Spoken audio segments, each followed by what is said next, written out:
Hare Krishna.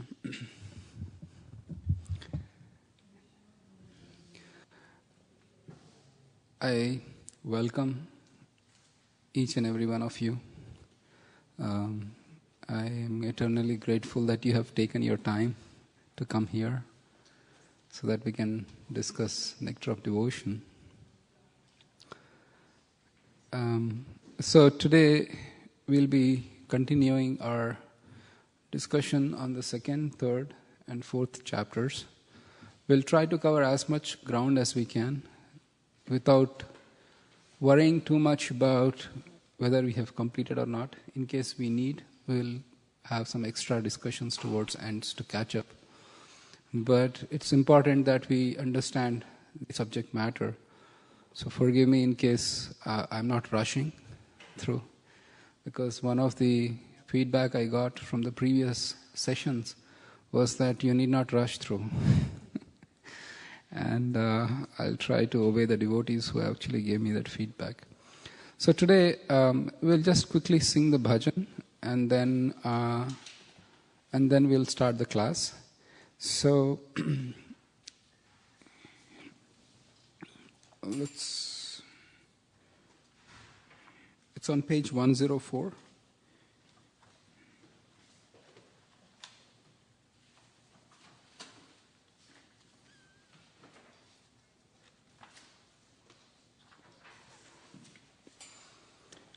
Actually, this song is a prayer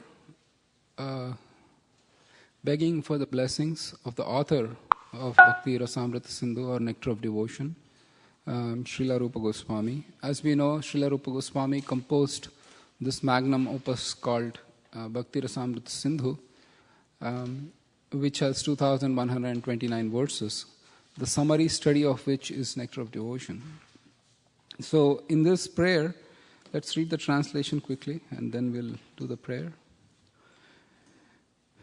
Text 1. The lotus feet of Sri Rupa Manjari, Rupa Goswami's eternal form as a gopi of Vraja, are my real wealth. They are the object of my devotional service and worship. They are the treasure of my heart, and they are my ornaments and the life of my life. For me, they are the reservoirs of all rasa. We are reading from the second, on page 104, 105, from the top. We are on 105 on the top. For me, they are the reservoirs of all rasa and the conclusion of the religion of the Vedas. They are the fulfillment of all my desires and the goal of all my vows, my austerities, my religious activities, and the chanting of my mantra. Text 3. By the power of those lotus feet, my activities will become favorable to devotion. I will achieve spiritual perfection, and with these two eyes, I shall be able to actually see. Both day and night, the flood of the exquisite beauty of Sri Rupa Manjari's divine lotus feet will shine like the brilliant full moon upon the lotus of my heart, soothing my afflicted soul. Text 4. O Rupa Manjari, the venom of the snake of separation from you has enfeebled my soul, and now my life is ever afflicted and distressed. Alas, please have mercy and give me the shade of your lotus feet. Narottam Das has taken refuge.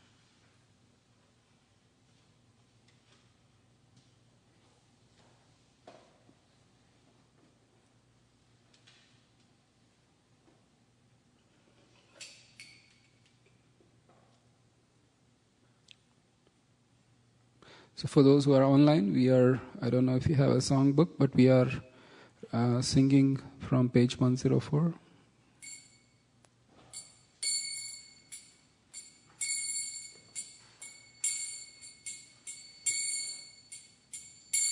Shri Rupa Manjari Pada Sei Moro Sampada Sei Moro Bhajan Pujana.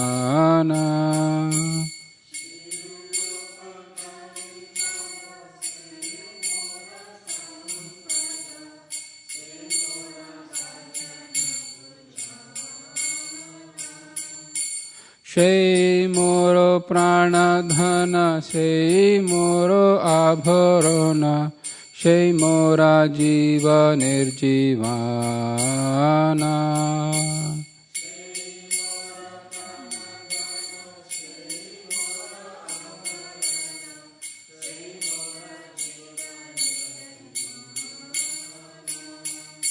Shei Moro Pranodhana, Shei Moro Abharana, Shei Mora Jiva Nirjivana.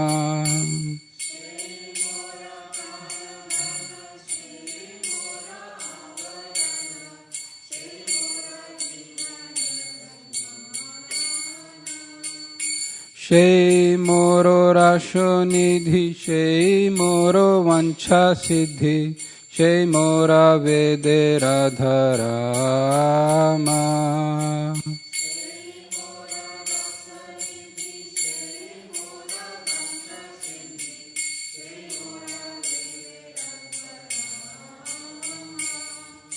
Shei Brata, Shei Tapa, Shei Moro Mantro Japa, Shei Mor Dharam Karama.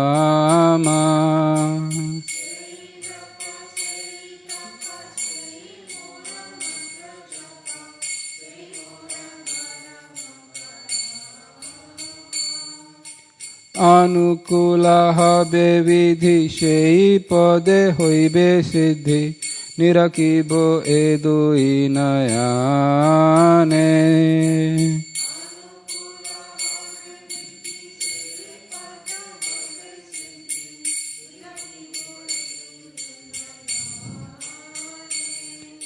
Shei Rupa Madhuri Rasi Prana Kuvalaya Shashi Prapulita habe nishidine.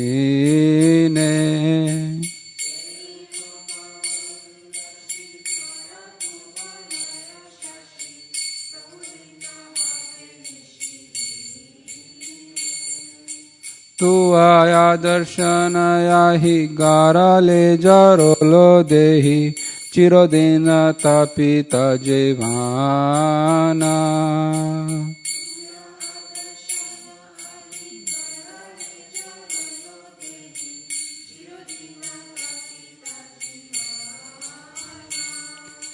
Ha ha Prabhu koro daya deha mare pado chaya Narotama loilo sharana.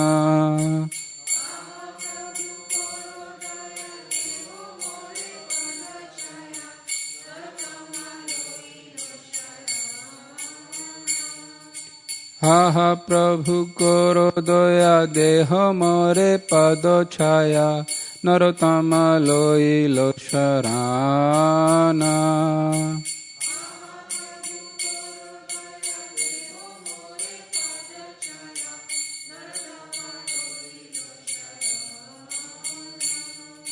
Hare Krishna, Krishna Krishna, Hare Hare, Hare Ram, Ram Ram, Hare Hare.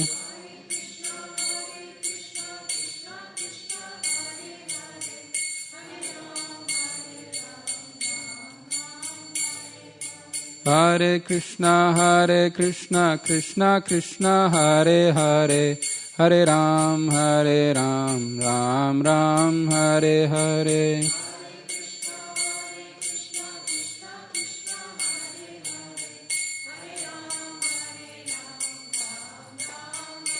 Jaya Prabhupada, Jaya Prabhupada, Prabhupada, Jaya Prabhupada.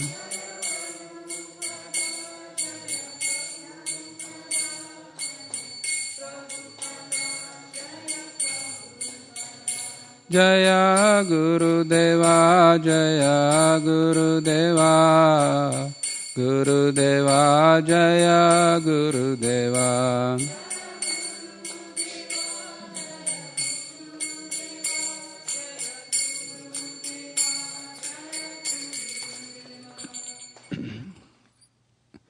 Sri Rupa Goswami ki jai. So we'll start with our traditional Mangalacharan prayers. For those who are not familiar, you can see it on Bhagavad Gita, page 1. or the introduction of Bhagavad Gita has those prayers if you want to follow. It's on page 1. Yeah, you're almost there, Natalie. Yes, there you go. All right. Om Ajnanatimirandhasya Jnananjana Shalakaya Chakshurunmilitam Yena Tasmai Shri Guruve Namaha Shri Chaitanya Manobhishtam Stapitam Yena Bhutale Swayam Rupa Kadamahyam Dadati Swapadantikam Vandeham Shri Guru Shri Yutapadakamalam Shri Gurum Vaishnavamscha Shri Rupam Sagrajatam Sahagana Raghunathanvitam Tvam Sajivam Sadvaitam Savadhutam Parijana Sahitam Krishna Chaitanya Devam Shri Radha Krishna Padan Sahagana Lalita Shri Vishakhanvitamscha He Krishna Karuna Sindho Dinabandho Jagatpate Gopesha Gopika Kanta Radha Kanta Namostute Tapta Kanchana Gaurangi Radhe Vrindavaneshwari Vrishabhanu Sute Devi Pranamami Hari Priye Vancha Kalpa Tarubhayascha Kripa Sindhubhya Evacha Patitanam Pavanebhyo Vaishnavebhyo Namo Namaha Jaya Shri Krishna Chaitanya Prabhu Nityananda Shri Advaita Gadadhar Srivasadi Gaura Bhakta Vrinda Hare Krishna Krishna Krishna Hare Hare Hare Rama Rama Rama Hare Hare Matsamo nasti papatma na paradhi cha kaschana parihare pi lajjame kim bhruve purushottama bhumau skalita padanam bhumireva valambanam tvai jata paradhanam tvameva sharanam prabhu vairagya vidya nija bhakti yoga Sikshartamekah Purushah Purana Shri Krishna Chaitanya Shariradhari Kripambudiryastamaham Prapadye Kalam Nashtam Bhakti Yogam Nijamya Pradushkartum Krishna Chaitanya Nama Avirbhuta Tasya Padaravinde Gadam gadam liyatam chitta bringa Tvat prema sevanamaho purushartharattam Shastram vicharya vidusham matam biloke Janan muda madana mohini mugdharupe Dasi bhavani vrishabhanu kumari kete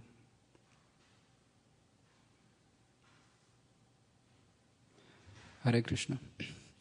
So, till now we have discussed introduction, we have discussed the preface, and then the introduction, and then the chapter 1.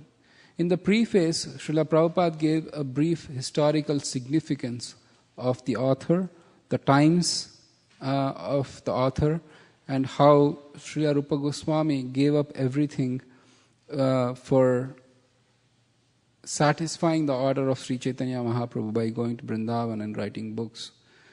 And in the introduction, we read about what is pure devotional service. And the foundational verse was, Anyavilashita shunyam jnana karmadyanavritam anukulyena krishnano shilanam bhaktiruttamam. So this is the foundational verse which we discussed in the introduction, and how Bhakti Rasamrita Sindhu itself has how many words in them? 2, 3, 4. How many words are there in the title Bhakti Rasamrita Sindhu? 4. Good, Gunjan. Yeah. So that is Bhakti, that is Rasa, and Sindhu. So we talked of Bhakti being the devotional service, and Rasa means the mellow or the juice you get out of performing such service, and Amrita means it is eternal, and Sindhu is it's the ocean. So we discussed that, and then we also discussed the 6 qualities of, after discussing the foundational verse, which is the Anya Vilashita Shunyam, where we had that the pure devotional service has 3 primary characteristics. They are, please use the mic, Malini. Unfortunately, it's not fortunately or unfortunately, it's a rule.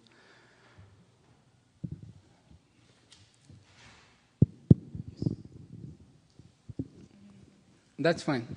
It is not an exam, so okay. Pure devotional service should be performed for Krishna, and it should be done favorably. Right. And the third one is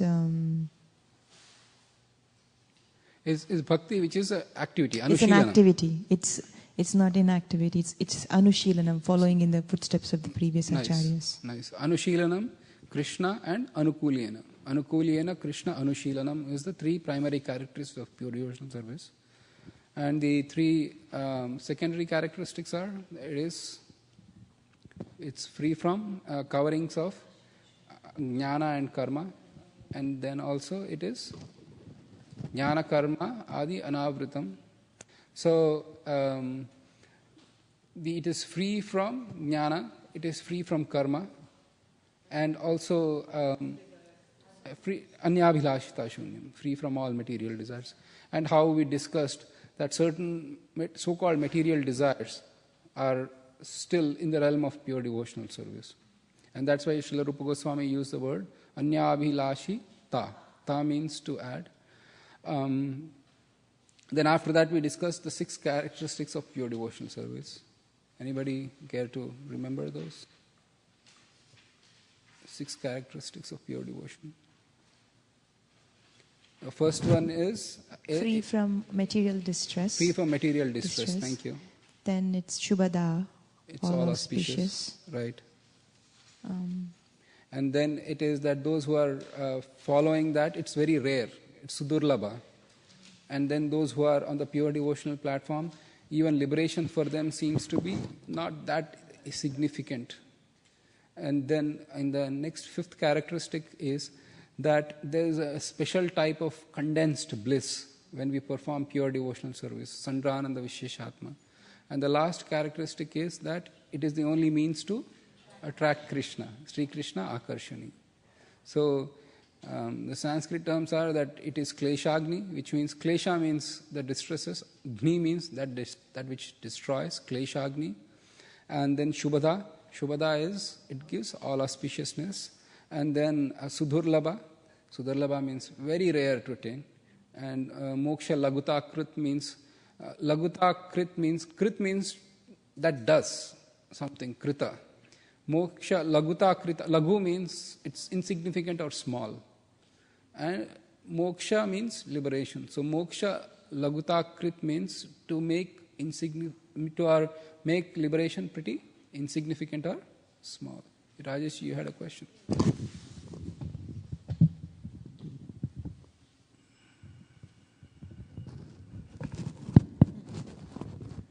So, Prabhuji, the pure devotional service is rarely achieved. This is, after you read these things, it sometimes discourages the mind, like, it's very tough.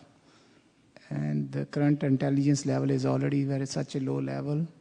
So how one can even aim to think about being there when it is, number one, is already written as rare, and our at least my intelligence at current level is already lowest than the lowest. So.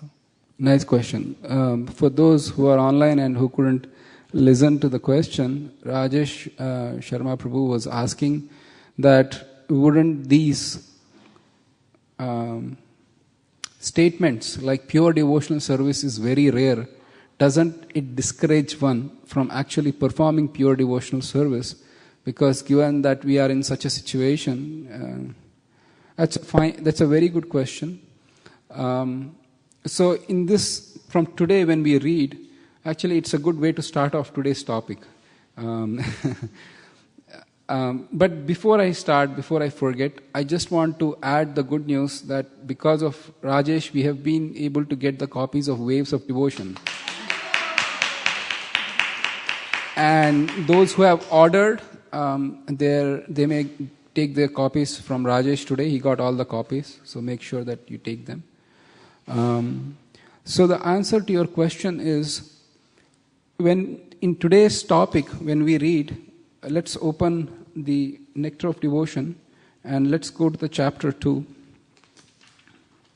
which is the first stages of devotion, and that's on page 19 on this particular book. Those who are there, can Kumari Math get a copy? She doesn't have a copy of the book.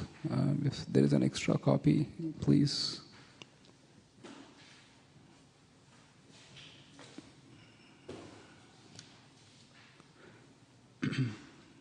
So, I'll just wait for 2 minutes. But before that, I answered the question. We can just read here on page 19, the first paragraph. It says the first stages of devotion. The three categories of devotional service which Srila Rupa Goswami describes in Bhakti Rasamrita Sindhu are listed as devotional service in practice, devotional service in ecstasy, and devotional service in pure love. So, Malini, we are reading from the first paragraph on page 19. So, what are the three stages of pure devotion? Devotional service in practice,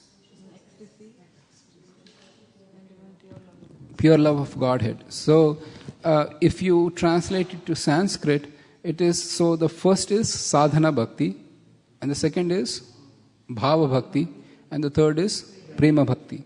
So, we see that Srila Prabhupada has translated those terms as devotional service in practice, devotional service in ecstasy, and devotional service in pure love of Godhead. Who knows?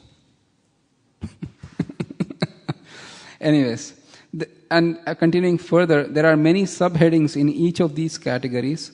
Generally, it is understood that in the category of devotional service in practice, there are two different qualities. Devotional service in ecstasy has 4 qualities, and devotional service in pure love of Godhead has 6 qualities. So in sadhana bhakti, the first two items, which is destruction of everything material distress and auspiciousness, manifests. In bhava stage, the 2 other qualities manifest. And in the prema stage, all the 6 characteristics completely are manifested. So, yes, devotional service in bhav is very rare, sudhurlabha, but the effects of performing sadhana is automatically felt when the devotee is free from all material distresses and is able to be all auspicious, or being situated on a platform for all auspicious. That in of itself should give an impetus that we should perform devotional service. And how the transformation happens from sadhana to bhav is something which we will discuss as we go along. But the 2 aspects itself will give a lot of impetus. My life is all auspicious, and I am really free from all material distresses that are plaguing my co-workers or my neighbors or somebody who are not in the platform of pure devotional service. Because the reason why it is, and also let us highlight this fact, why is pure devotional service that rare? At least on the bhava platform. Now that we heard, why is it rare on the bhava platform? For 2 reasons which we discussed in the last class. Albeit we had rushed through in the last few minutes to kind of cover this. The reason is, the pure devotional service is rare because, first, you cannot obtain it by any means or mechanical means. You cannot do certain things and get pure devotional service.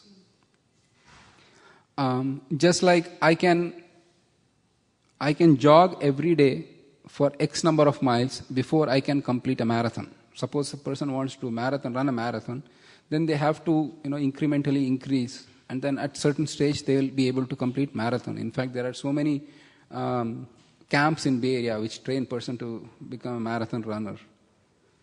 But pure devotional service is not like that. I cannot get it on my own effort. The second reason why pure devotional service is rare is because Krishna is not willing to give you pure devotional service that easily. He can give liberation, no problems. In a fraction of a second, I'll give you liberation. But pure devotional service, no, I won't give you that easily. Why? Because if I give you pure devotional service, then I have to give you myself. Because Krishna comes under the control of his pure devotees who are on that stage. So that is why it is rare. But the fact is, even in the sadhana stage, there is automatically a spontaneous desire to serve Krishna. That itself is enlivening to the soul. We'll come there to that point. We'll come in a slow by slow stages. But this whole concept is pure devotional service. You're talking about prema bhakti, right? No. Bhava itself you're talking.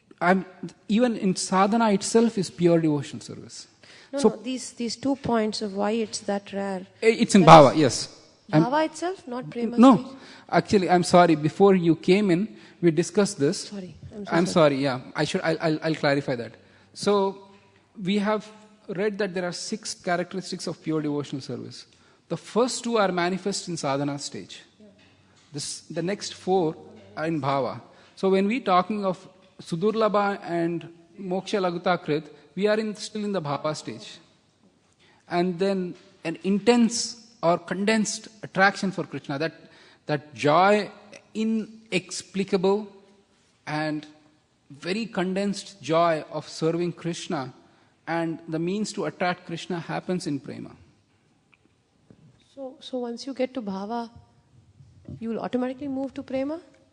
Because the way you are telling it, we aspire on even for our whole object is to aspire for bhava. No, prema. But then our understanding of prema is like trying to reach God. It's yeah. When bhava itself is Krishna's mercy, right? Where will we get to prema? So then, bhava is the last door for us. Beyond that, we don't see. No, prema. No, we can. Actually, that is the beauty of Mahaprabhu. We are getting prema only because he is willing to give us.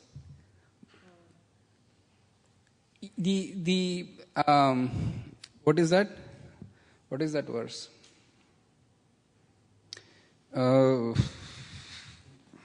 Chiradadattam. Thank you. It's for those who want to look it up. It's in CC. I don't think it's there in Shloka book. I don't try it up. It is Chaitanya Charitamrita Madhya 22nd chapter 1st verse. If you want to look it up, CC Madhya 21:1. It's not there. So the verses is something like this: Chiradadattam Nijagupta Vittam. Okay, I'll just sing that verse. Chiradadattam Nijagupta Vittam Swaprema Namamritamathyudara Apamaram Yo Vitatara Gaura Krishno Janebhyastamaham Prapadye. So the Sanskrit, the meaning is Chirad Adattam. Chirad means for a very long time. Adattam means not given. Datta means to give. Adatta means not given. Chiradattam, what didn't he give? Nija, Gupta, Vittam. Three words. The word Nija means very personal, my own. Gupta means secret, very hidden. Vittam means treasure. What didn't he give for a very long time? His own personal secret treasure. What is that treasure? Swaprema namam mritamatyudara. That is that prema nam he didn't give to anybody for a long time. But that same Gaura came to give that prema, not even bhava. Bhava is gone, prema. But whom is he willing to consider somebody? Apamaram yo vitatara Gaura. To even the most commonest man, he is freely distributing that love of God. To that Gaura Krishna, I surrender. That verse says. So only by the mercy of Gauranga can we even aspire or even think or dream of obtaining prema. Otherwise, sorry. It's so secretly hidden in Vedas that nobody will even think of giving. That's why he is called the most munificent incarnation. Namo Mahavadanyaya Krishna Prema Pradayate. Why is he most munificent incarnation? Because he is giving Krishna Prema Pradayate. He is giving the Krishna Prema. Prema, not Krishna Bhava. Not Krishna Bhava Pradayate. Krishna Prema Pradayate. But Prabhuji, we focus on serving Krishna. Again, I keep coming back to that. Right. I'm trying to connect. Our focus is Krishna. Right. We go out, we spread Krishna. We serve Chaitanya Mahaprabhu by distributing the books of Srila Prabhupada that have been translated by Srila Prabhupada for Acharyas. So, is that the only service we do to Sri Chaitanya? Because I'm trying to connect Chaitanya Mahaprabhu's service with Krishna's service. It runs parallel in the temple. Krishna's service to his devotees, he accepts. But Sri Chaitanya Mahaprabhu is Krishna himself. So, Krishna won't give you prema in bhava. He holds it to himself. Yes. But Chaitanya Mahaprabhu is willing to open the door and pour everything out. Yes. So we say, oh, Sri Chaitanya Mahaprabhu, I fall at your lotus feet. Right. So I'm trying to understand. But then when I serve Shri Radha Madan Mohan at the temple, and I go out to distribute books, do I have a choice on who I'm serving? Or is Chaitanya Mahaprabhu pleased either way? It's a very tricky... Right. I don't get it. I don't get it. Now that you've placed it so beautifully, I'm trying to understand. Okay. What is service when I choose Sri Chaitanya Mahaprabhu or Sri Krishna? Because our whole thing is Krishna consciousness, not Chaitanya Mahaprabhu consciousness. Right. So can you explain and connect us? Sure. If you see the altar, who comes left? Then, yes, so when we greet the deities, first Mahaprabhu comes. Then Sri Radha Krishna or Radha Madan Mohan come. So see Mahaprabhu, then you will get Radha Krishna. The idea of the conjugal love or even love of Godhead in different rasas is something Mahaprabhu came to give. And unless one goes through him, one can never understand this mystery. Srila Prabhupada writes that this Radha and Krishna are a mystery to a common man. People completely confuse and misunderstand. Forget Radharani. They don't have a clear-cut concept of who Krishna is in the first place. Either he's a god, he's a demigod, he's a Vishnu. So many concepts they have just to come to this conclusion that Krishna is the Supreme Personality of Godhead. And then with Radharani, okay, that's a whole other ball game. Some people say what Krishna did with Radharani, that's all, sweep it under the carpet, don't discuss. They can't adapt to the fact that God can do whatever He wants to do with no restrictions. He is not bound up by anything. So, Mahaprabhu came to give that highest mellows of love of Godhead. That's why we are taking shelter of Mahaprabhu. And He gives with no pre-qualifications, bad credit approved, jail time, still you get job. You are a criminal of the past, no account. No visa restrictions, no immigration problems, nothing. No deporting. Yeah, he can. He said, take it now. All I need asking you is for your faith. He doesn't care. This is Mahaprabhu's mercy. Hare Krishna. Thank you for coming. So this is Mahaprabhu's mercy. That's why we are doing what we are doing. When we read these Acharya's books, then we get a startling glimpse of we are on the verge of getting something which is so high, so elevated. Otherwise, what happens is, if we don't read these books, we think what we are doing is pretty mundane. And that's how mind kind of trains us. It's the same thing I'm listening every day. What is the big deal in it? But that prema has been infused in that nama by Mahaprabhu. And when you chant that nama with faith, you get prema. When it happens, how it happens, what is that miraculous event that happens, let him figure it out. We don't have that capacity to figure out. So even that sudurlabha bhava, more than that, Mahaprabhu is giving prema. So the nama japa that we do, That is Sri Chaitanya Mahaprabhu's mercy. Yes. Yes. Kaler dosha nide rajan astihi eko mahan guna kirtanaeva krishnasya mukta sangha param brajet. Bhagavatam says mukta sangha param brajet. You will get liberation in this age if you chant the names of Krishna. Only liberation. And name is so powerful, it doesn't wait for initiation, it doesn't wait for anything. You chant, somehow or other you get liberation. That is the power of Krishna's name. But Mahaprabhu infused with prema, and if you take shelter of him, and then you get that prema. Right. I'm sure it's there. If you want to look it up, Shaidware, the word starts with Shaidware Achandale Kirtana Sanchale. I don't know if it's there I think it's mostly there. It starts in SEI. Look for SEI in the index, it should be there. Should be there, hopefully. No, it's not there, sorry. Yeah. It's there in Chaitanya Charitamrita, I think in the Adi Leela. Chaidware Achandale Kirtana Sanchare Nama Prema Malaganti Parailo Sabare.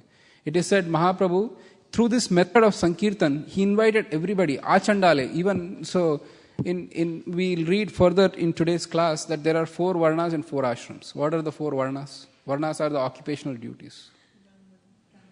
Brahmana, Kshatriya, Shudra. So, they are the varnas. Ashrams?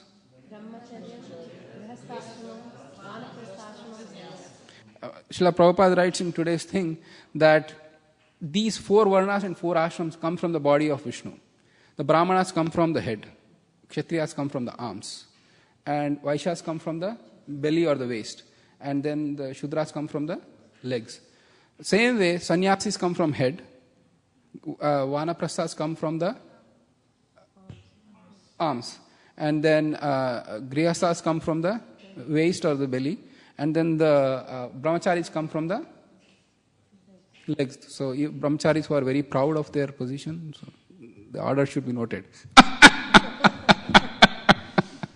In that sense, Grihasthas who are actually performing their ashram very sincerely, they are even higher than Brahmacharis in that sense because they are able to do all these things in spite of their other obligations. So please do not discount in any way. Having said that, please do not go around saying to a Brahmacharis, I am greater than you. Krishna doesn't like. So from 4 varnas and 4 ashrams, below that are Yavanas and Mlechas. Yavanas and Mlechas. Below them are Chandalas. That is the category.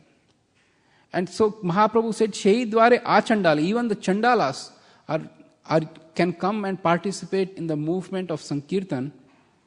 And through this process, he said, Nama Prema Mala Ganthi. He wove a wreath of name and prema. Nama Prema Mala Ganthi Parayala. He threw it on the whole universe. That is Mahaprabhu's mercy. So without his mercy, forget prema. Ain't going to happen. He is the giver of prema. There is nobody else who is more munificent than him. But please understand that Mahaprabhu is none other than the combination of Radha Krishna themselves. He himself is his own devotee. It's a very fascinating. If we talk about Gaura Leela, we can talk forever.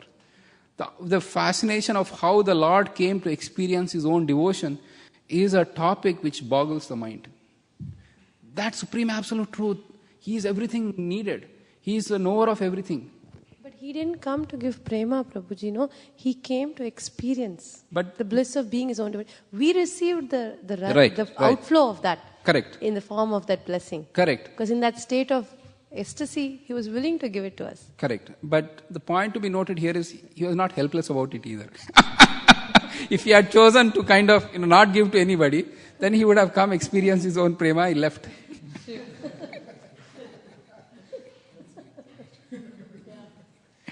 Anyways, so we'll go through a reasonable pace because thank you. I'm glad.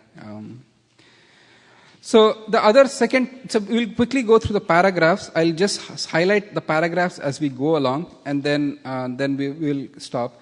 In the second thing, Srila Rupa Goswami says that who can take up bhakti? Or Srila Rupa Goswami says that a person who has had previous connection in his previous life can take to bhakti very easily. Now this seems to be counterintuitive. So it's a catch-22. Unless you have connection in the previous life, you cannot take up to bhakti. Unless you get some way to connect it, you can't actually take up to bhakti even in previous lives. So it is said that by mercy of a devotee, one can get pure devotional service. By doing some sort of service, even knowingly or unknowingly. If one serves the pure devotees, then one becomes eligible for performing pure devotional service. So that's the second paragraph here. But Srila Prabhupada writes, but who have attachment to Bhagavad Gita and Srimad Bhagavatam, for them the bhakti is much easier to obtain. And then also the Rupa Goswami, he says that the best way to understand this is through faith. Arguments and logic won't help. Because when you believe in something, and when some person who is more intelligent or more powerful can come and argue against it, then your whole basis is gone. So the best way is to kind of get attached to the scriptures, or the best source of knowledge is scriptures. The other point here is very important. Suppose there is a snake. Can you make a snake walk on two legs? Not possible. I agree. Why? Because it has no capacity to do so. So, our desire to love Krishna is not something we are going to create when we do bhakti. When we do devotional service, our innate or latent desire to love Krishna comes to the forefront. That love was already existing. It is not something new that we created. Some emotion comes about and that is no. It was already there. We are reviving that loving propensity to serve Krishna.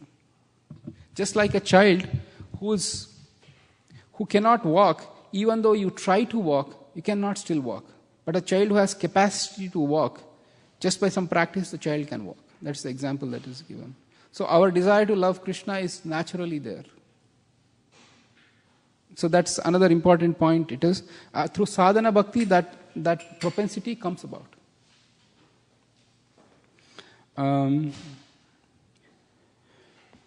The other,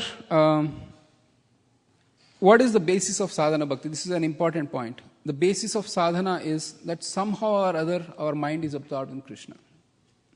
It is said that if our mind somehow can get absorbed with Krishna, that is the beginning of sadhana bhakti.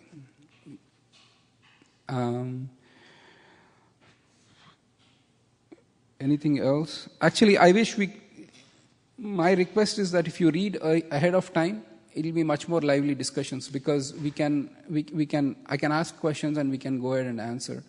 For example, let me see if there is something else.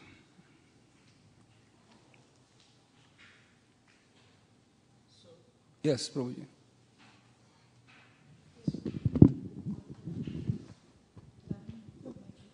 So, Prabhuji, you mentioned that somehow that's the beginning, but it isn't also the end also, because we just want to be absorbed in Krishna. That is also the end goal as well, or? It is, but the level of attachment to Krishna is radically different. Initially, we are attached to Krishna not because we love Krishna, because either we are afraid or we have to obey this, we have to do this.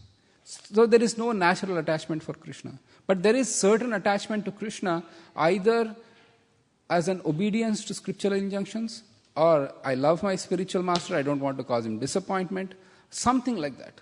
It's not like a direct attachment.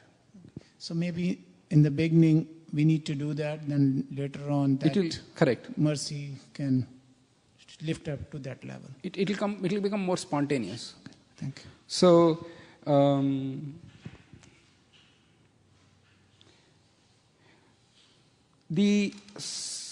let's read 21 on page 21. the second chapter. Narada Muni mentions this sadhana bhakti in Srimad Bhagavatam, 7th canto, 1st chapter, verse 32. He says there to King Yudhishthir, "My dear king, one has to fix his mind on Krishna by any means. This is called Krishna consciousness. It is the duty of the Acharya and the spiritual master to find the ways and means for his disciple to fix his mind on Krishna." That is the beginning of sadhana bhakti. Sri Chaitanya Mahaprabhu has given us an authorized program for this purpose centered around the chanting of Hare Krishna Mahamantra. This chanting has so much power that it immediately attaches one to Krishna. That is the beginning of sadhana bhakti. Somehow or other one has to fix his mind on Krishna.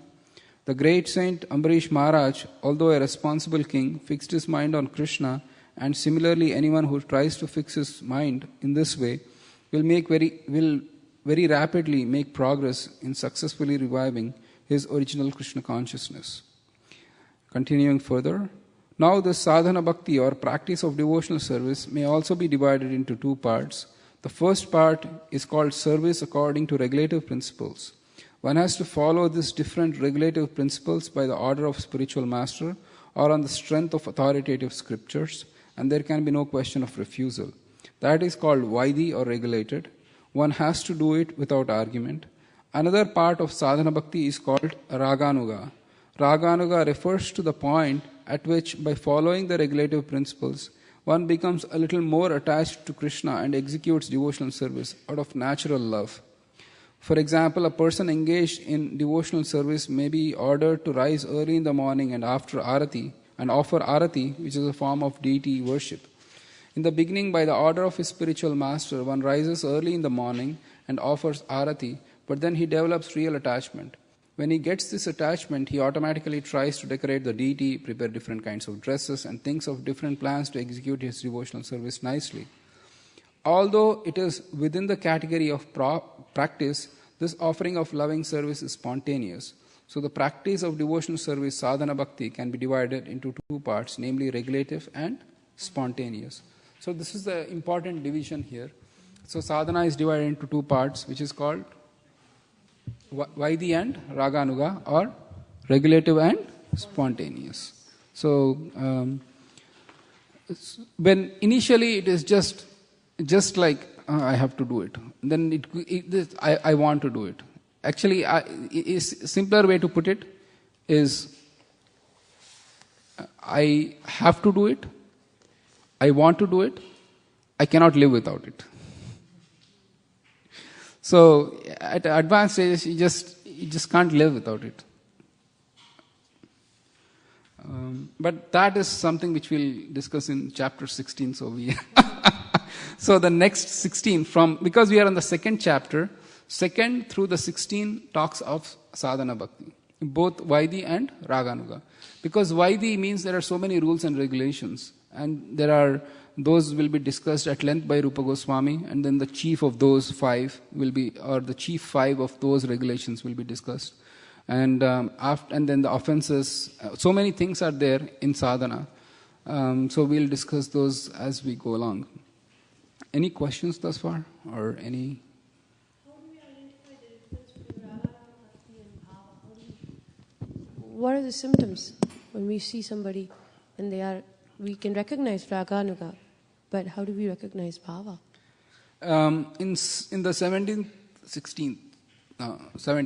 17th chapter, Rupa Goswami gives few characteristics of Bhava Bhakti. In the Bhava Bhakti, the heart becomes very soft, and then and the first ray or the first signs of prema emerge within the heart. At that time, on Bhava, there are still anarthas in the heart of the devotee. In prema, the anarthas are completely, utterly destroyed. So we can understand that if we are fighting with anarthas, please understand that it's not something that's going to happen overnight. And if one shouldn't get frustrated that, man, I've been here for so many years, yet, my bad habits still remain with me. Yes, they will remain, but as we progressively not give up faith and pursue Krishna consciousness, those will go. Because it said even on the level of bhava there are anarthas. They are very minute quantities, almost negligible. It's like in a huge tank of water, if you put in one drop of ink, the ink is still there, but you can't see it. But if the devotee on bhava is not careful, if he commits Vaishnava aparadha, he can still fall down from the level of bhava. But from the level of prema, there is no question of fall down. And also on the level of bhava, the material nature doesn't disturb the devotee. All the material tribulations are completely not there. Because one of the questions that is asked is, Arjuna is such a level, why did he come to that level where he got so disturbed by me? Arjuna was on the level of prema. So there is no question of he getting disturbed by bodily concept in the beginning of Bhagavad Gita, where he said, I love these people, they are mine. Krishna deliberately put him in that situation so that he could speak Bhagavad Gita. Prabhuji, where is it said that Arjuna was in the stage of prema?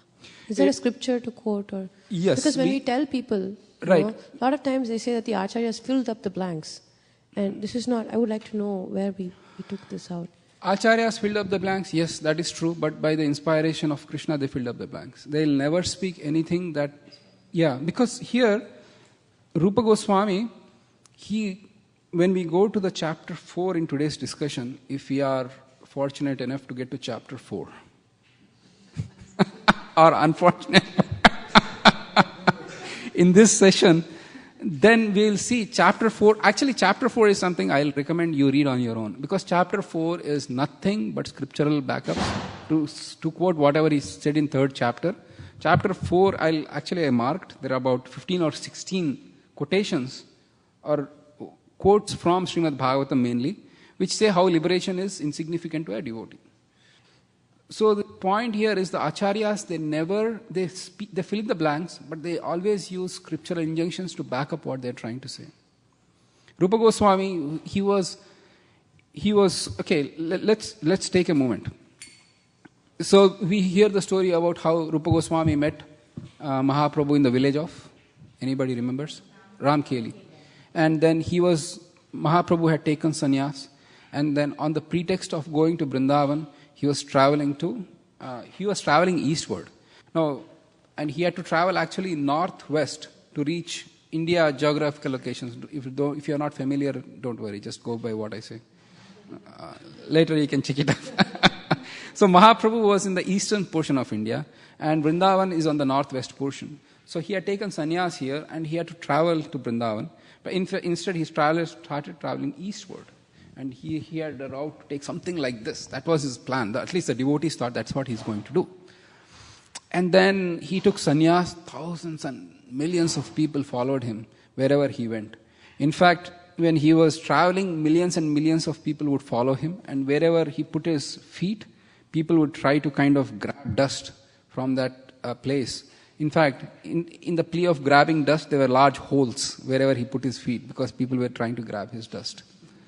So Mahaprabhu left, and then he came to the village called Ramkeli, and Rupa Goswami and Sanatan Goswami, they were called Sakara Malik and Dabir Khas, and they met Mahaprabhu. They came incognito, in the dead of night they came, they disguised, because they were really popular people, and they were the Prime Minister and the Chief Minister of Nawab Hussain Shah, so they came incognito.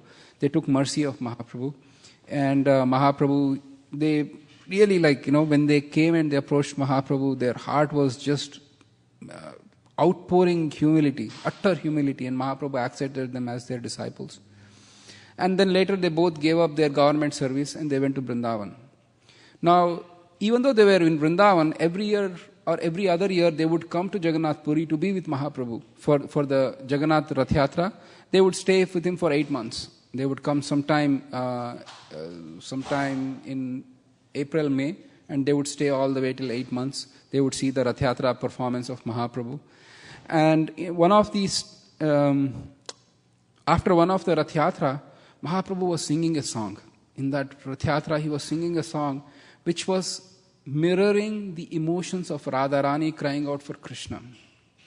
And Rupa Goswami, he could understand the intent of that song. And Rupa Goswami, he composed another song which mirrored his heart's sentiment. In those days, we really did not have computers or emails or even papers, for that matter. They wrote it in a palm leaf, and then he wrote it, that particular shloka, in the palm leaf. He was living in a hut in that time, and that hut's roof was made with other similar palm leaves. So Rupa Goswami had to go and take bath. He took that palm leaf where he wrote that verse, he stuck it in the roof, and he left to take his bath. Somehow or other, Mahaprabhu, he happened to be there at that time.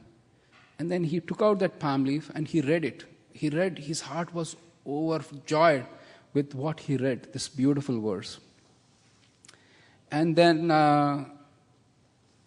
and the Rupa Goswami came, and when he saw Mahaprabhu reading that verse, he immediately fell flat at his feet and he offered. And then, you know what Mahaprabhu did to Rupa Goswami? He slapped him, albeit mildly, out of love. Please understand. He slapped him mildly.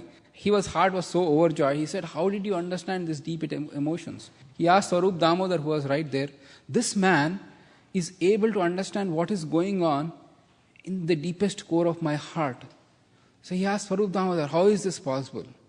Swarup Damodar, who was the personal secretary and a very close confidant of Sri Chaitanya Mahaprabhu, he said, my Lord, it is only possible because you have bestowed your complete mercy on Rupa Goswami. And then Mahaprabhu confirmed it. He said, yes, I met him and I found he was a suitable candidate for my mercy. Now, when the Supreme Personality of Godhead, the point of my story, there is a point. I'm not just telling stories for the sake of passing time. I wish actually we could pass time like that too. But the reason I'm telling this is Rupa Goswami was a complete recipient of Mahaprabhu's mercy. Whatever he wrote was perfect. There was no reason of scriptural backing because he was a fully realized soul. But Acharyas, just to withhold the etiquette and the standard of writing books, they quote everything from scriptures. Now, that is an answer to which question? Right. Why Arjuna is on the prema. Okay. So, the reason I said Acharyas fill in the blank. Okay, now I get it. Now, why Acharyas do the fill in the blanks? Because they say something and they quote it from the scriptures. And they are inspired by Krishna to quote whatever they quote. Because please understand that that is one aspect. The other aspect is, if Arjuna was really that fallen, or Arjuna just fell down or is an ordinary person, then how come he is able to understand everything in essence in 2 hours and fight on behalf of Krishna and kill? How was he inspired that well? Just in 2 hours. Because he regained his natural position as an eternal servitor of Krishna. He knows only one thing, I have to satisfy Krishna, that's it, period. Nothing else matters at that point of time. Yudhishthir was actually faulted for not following the orders of Krishna. You know the story of how he said, lie to your spiritual master that Ashwatthama is dead. He hesitated a fraction of a second. Not even. He never said, I won't do it. Fraction of a second. And that was a serious problem right there. So, he had to pay the price for that. What was that?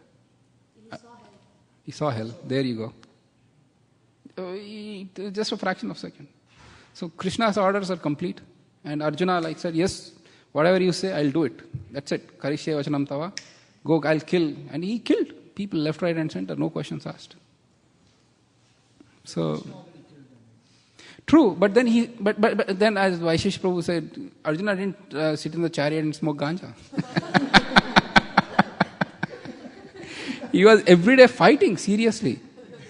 He has to do it. And he had to take anxiety. It was not like he was smiling all the time. Yeah, I'll be victorious. No, he was seriously fighting. In fact, when he had to take the vow of killing Jayadratha, and then he was in all anxiety. How will I do it? I have to give up my life if I don't kill Jayadratha by the end, if the sun goes down. So Krishna had to help him. So he was taking anxiety on behalf of Krishna. It was not like he was... So, yeah. So Rupa Goswami is... These are his very words we are getting to hear today. And he doesn't need to have any scriptural backups, but he extensively quotes from scriptures. As we read through, we'll see how many places he quotes from scriptures. Other questions, comments? Yes, Raji.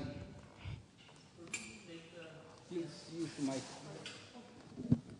Hare Krishna. I would, at this point, is there anybody online that anybody would like to say Haribol? Or if you want to text any questions you have, you can't, then you can use my cell phone number, which is 510-789-9347. And Malini can have that in case somebody asks questions. She can. The number again is 510-789-9347. Thank you. Even if you just want to say Haribol or just... Hare Krishna Prabhuji. This is Sri Kumar Das. Haribol, Sri Kumar Prabhu, where are you? You are in India or you are here? I am in Cisco. You are in Cisco. Great. Yes, Prabhu. No, I just wanted to thank you, Prabhuji. I'm listening. Thank you, Prabhu, for giving us your association today. Yeah, thank you. All right. Any other points we have? So, how many divisions of sadhana bhakti are there? What are those? Excellent.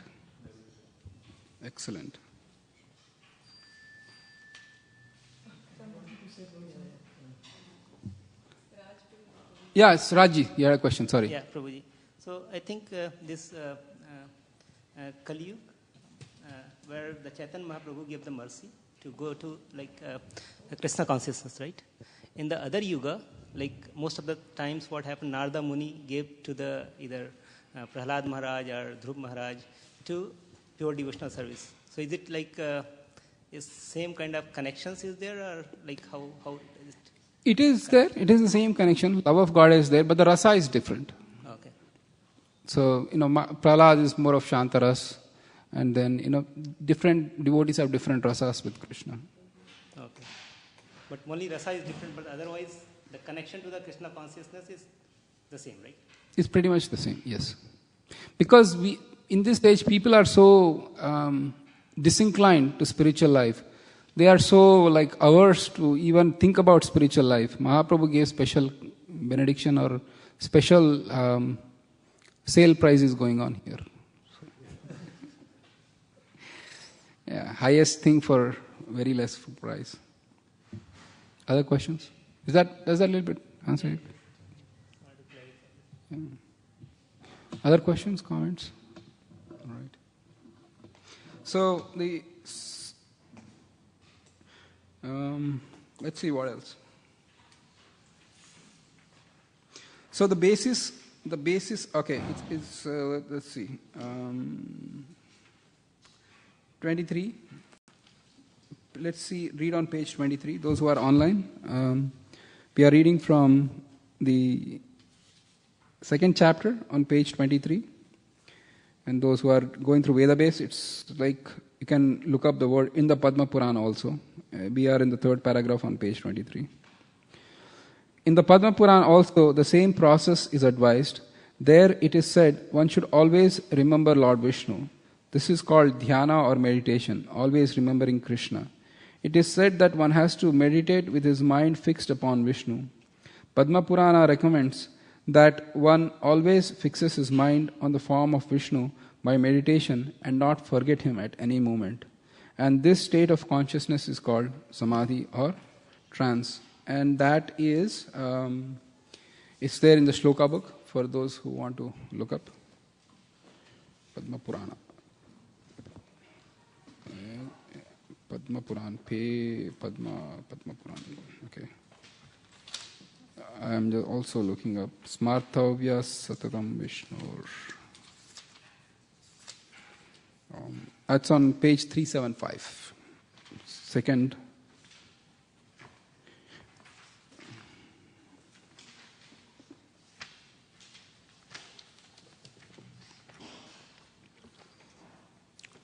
Page 375. Kindly repeat after me. Smartavya Satatam Vishnur Vismartavyo na jatu chet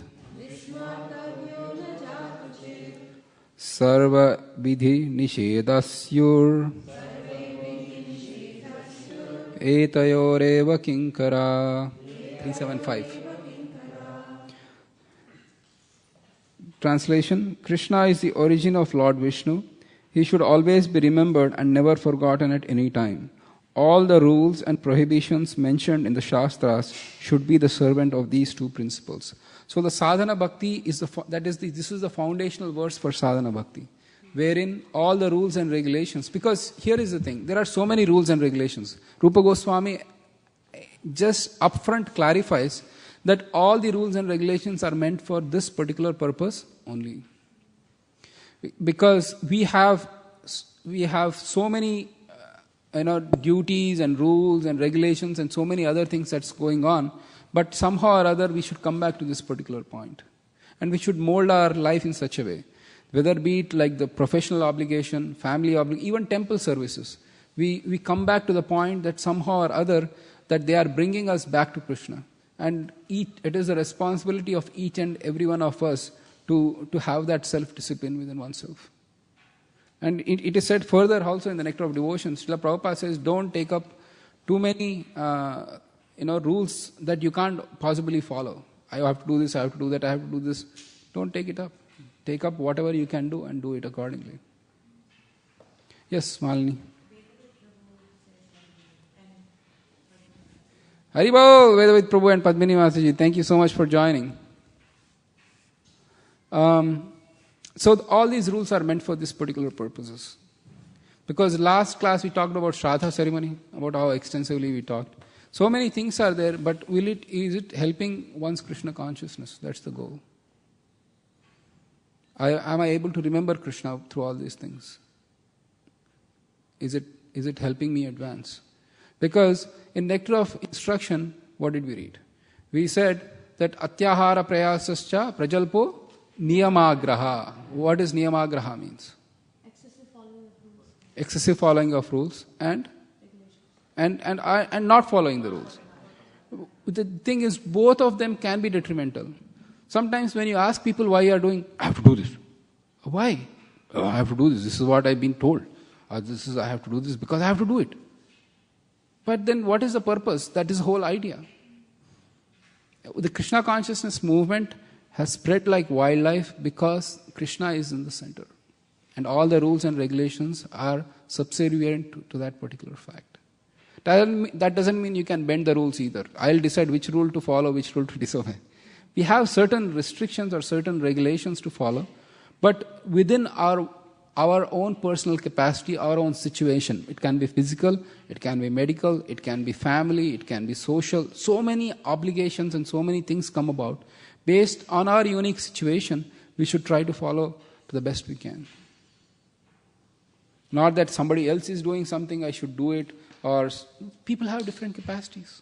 Krishna doesn't see, it's not a competition to see who is getting the gold medal. Everybody is going to get the gold medal of Prema by Gauranga Mahaprabhu. Ultimately, he just sees what is there in the heart. What is your attitude? Make sense? So, because this is the foundation of sadhana. And then if you see further, Srila Prabhupada writes on page 23, the last paragraph, we should always try to mold the activities of our life in such a way that we constantly remember Vishnu or Krishna. That is Krishna consciousness. Whether one concentrates his mind on the four-handed form of Vishnu or on the two-handed form of Krishna, it is the same. The Padma Puran recommends somehow or other always think of Vishnu without forgetting him under any circumstances. Actually, this is the most basic of all regulative principles. For when there is an order from superior about doing something, there is simultaneously a prohibition. When the order is that one should always remember Krishna, the prohibition is that one should never forget him. Within this simple order and prohibition, all the regulative principles are found complete. So this is the thing. So, but one shouldn't get too confused about so many rules and regulations and stuff like that. But having said that, certain aspect of devotional service, we have certain rules and regulations. For example, deity worship. there is a strict adherence to the rules as much as possible, because again you can't follow possibly all the rules, but at least there are some rules which have some basic adherence is needed. So that we'll read when we go through, we'll read all those things. But this is the basis of sadhana. One should never forget it. Srila Rupa Goswami gives this because he's going to unleash on us so many rules on sadhana. 64 items of sadhana plus 32 offenses to be avoided. In the future chapters, we are going to read that. Hare Krishna. Hope nobody is in the typhoon zone or hurricane or whirlwinds. Please do mute. I hope you're okay, but please do mute. Thank you.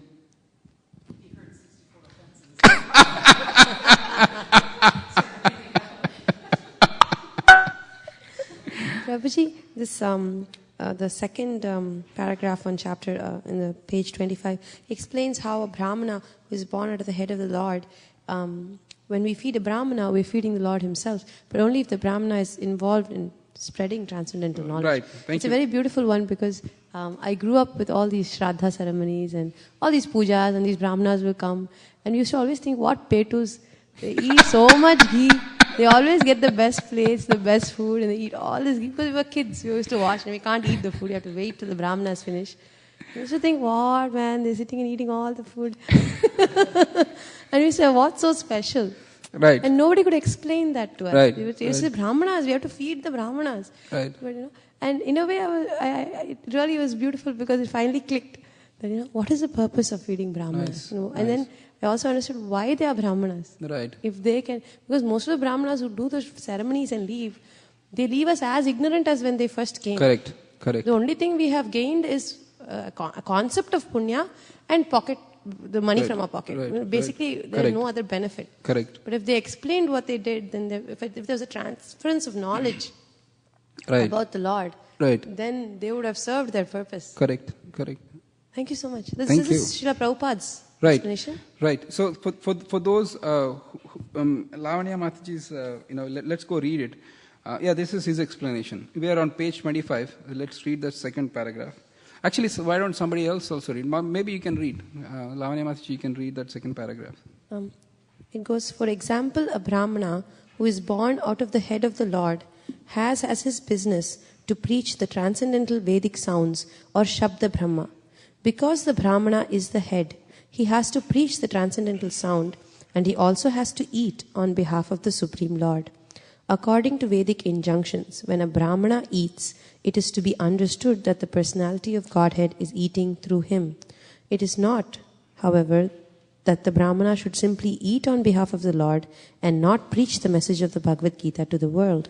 Actually, one who preaches the message of the Gita is very dear to Krishna, as is confirmed in the Gita itself. Such a preacher is factually a brahmana, and thus by feeding him, one feeds the Supreme Lord directly. Thank you. So, why did even the brahmana topic come here? Because the mention is that all the rules and regulations are applicable to all varnas and ashrams. So, the Rupa Goswami gives that injunction that the regulations are applicable to all varnas and ashrams, and Srila Prabhupada gives extensive description on who is a brahmana, who is vaishya, who is kshatriya, and who is a shudra. And so he mentions all those things. And it goes on till the next page to kind of say. But here is the deal. After explaining all these things, Srila Prabhupada writes on the last paragraph of 26th verse. Let's read that and we'll complete this particular chapter. The last paragraph on the page 26, Page 26, last paragraph. Thus, everybody there? Thus, this Krishna consciousness movement is so nice that there is no need of even designating oneself as Brahmana, Kshatriya, Vaishya, Shudra, Brahmachari, Grihastha, Vanaprastha or Sannyasi. Let everyone be engaged in whatever occupation he has now. Simply let him worship Lord Krishna by the result of his activities in Krishna consciousness. That will adjust the whole situation, and everyone will be happy and peaceful within this world. In the Naraja Pancharatra, the regulative principles of devotional service are described as follows. Any activity is sanctioned in the revealed scriptures, aiming at the satisfaction of the Supreme Personality of Godhead, are accepted by saintly teachers as the regulative principles of devotional service. If one regularly executes such service unto the Supreme Personality of Godhead under the direction of bona fide spiritual master, then gradually he rises to the platform of serving in pure love of God. So having this intensive thing, one need not get too mental about, which order am I? Am I a Brahmana? Am I a Kshatriya? I need this answer before I progress. You don't need to. You stay where you are. If you really need to, then you have certain tendencies, that can be channeled. Having said that, one cannot kind of, have, suppose one is, for example, an employee, and one has this, Vaishya tendencies or a businessman tendencies where I want to start my own business. Then please do it by all means. That's your nature, you can do it. But one cannot get too mental about that. Just unless I know, am I a Brahmana, Vaishya, Kshatriya or Shudra, I won't chant my rounds. I don't know. No, you don't need to know. Please chant. Please go to temple. Everything will be adjusted accordingly. Because eventually the goal is to go beyond, to transcend all these designations. When one is too fixed with this thing that I am a Kshatriya, I am a Brahmana, I am a Vaishya, you are still on the bodily platform, which is not the purpose of the Krishna consciousness movement in the first place. So, so there is a scope for Daivi Varnashram, but it doesn't take precedence over hearing and chanting. That's always primary duty. Because that's what it is said. Whoever is in whichever ashram, you have to do these regulative principles applicable. You had a question. Okay. Anybody else had a question? Lavanya Mataji had a question. No. Haladev Prabhu, you had some comment to share. Please, go ahead. Prabhu, I have a question on this, but I'm just... what is Prabhu like Dhritarashtra, Pandu and one more? Vidura, yeah, right. So when the example given in Shastra, like, Lord Krishna, even he goes to the, Sudra's house to take a prasadam. But Vidura is high learned. So why when the example is given, saying, why Vidura is not in the Brahmana or higher than that category, or he can be in the category of Sudra because of his birth on the, the stepmother or whatever, yeah. Dasi Putra, yeah, so. Okay, so my question is like the 4 ashrams, right? Is not based on the birth; it's based on the person's qualities. Correct. So when we see the Vidura's quality, he is a very learned, higher than the Brahmana. Correct. But when in the Shastra example is given, like Lord Krishna is so merciful, he even take a prasadam to go to the Sudra's house. So that example, like the Vidura is quoted. Right. So how it is like, why Vidura is by birth quoted as a like, lower. Right.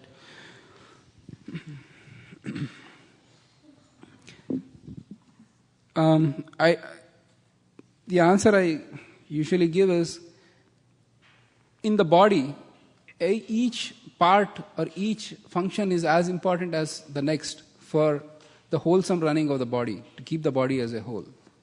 Yes? For example, your defecatory functions in the morning are as important as your eating functions. Yes? Otherwise the body will be destroyed. It is not just that the function in of itself is important, whether they are contributing as a whole in whatever function or in whatever situation they are. So Shudra doesn't really mean in a derogatory way. But here, in case of Vidura, is a special case. Now Vidura was Yamraj. He was a Mahajan amongst all the... He is Mahajano Yena Gatasa Panta. He is amongst the 12 Mahajan. He is one of the Mahajans. He took the position of Vidura because of his curse. So Lord Krishna doesn't see, in this life, who are you? Okay, I won't come. He has seen you since time immemorial. He knows you past and present. So he didn't make an exception because he saw the exceptional devotional qualities of Vidura. lesson behind this Lord Krishna is giving is that I am satisfied by anybody as long as they are engaged in my devotional service. I don't care who it is. Externally, it doesn't matter to me. The same Lord Krishna, we know the story, right? In Vrindavan, when they were playing, Krishna and Balram, they along with their cowherd boys, they were very hungry one day. Maybe the mothers forgot to pack lunch. That Bhagavatam doesn't tell too much. Or whether Krishna ran away before they could pack their lunches, we don't know. But in any case, they went to the forest, they didn't have lunch. And the cowherd boys said to Krishna and Balram, please, we are so hungry, please feed us. Then Krishna said, you know what, just nearby there are some Brahmanas, very well versed in Vedas. They are doing fire ritual sacrifices. You should go and ask them food. But please, ask them in the name of Balram. Don't ask them in the name of me. I am a Vaishya, Balram is a Kshatriya. They'll honor him.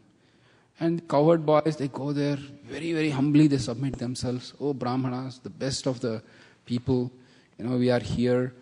We are sent by Krishna and Balram. You might know them. They are in the forest nearby. They are very hungry. Give some food. And what did the Brahmanas do? They didn't even speak to the boys, thinking they are like, ordinary cowherd boys. So what is the use of being a Brahmana if the absolute truth is coming and asking you for some food, and you can't give it to them? What is the use of your knowledge? And later they'll curse. The wives, as we know the story, the wives give Krishna food and they go meet Krishna in the forest. And that verse, Barha Pidam, okay, let's all recite that, because it's been a while since I think it's there. Can we look it up if it's there in this? Oh, that's from 10:14, right? I don't think that's right. But anyway, we'll see. It's a 10:14? No. Barha Pidam is there in the shloka book. It's not there, right? So it's a description of Krishna when they met him in the forest. So later, anyways, they offered them food and they were satisfied. And then when the Brahmanas, they realized, they said, what is the use of let our learning go to hell? Let our Brahminical culture go to hell, because we can't even recognize the Supreme Personality of God. So the point here is that even though you are a Brahmana, you couldn't recognize, whereas Shudras can recognize. It's just based on their devotion. The whole Varnashrama is meant here to say that irrespective of where one is, one can practice devotional service, which nicely goes into the next chapter, which is eligibility for accepting the devotional service. 3:30. Questions, comments? Is too much, too little? If we can stop here and we can take a break and then, tell a nice story. Okay, maybe we'll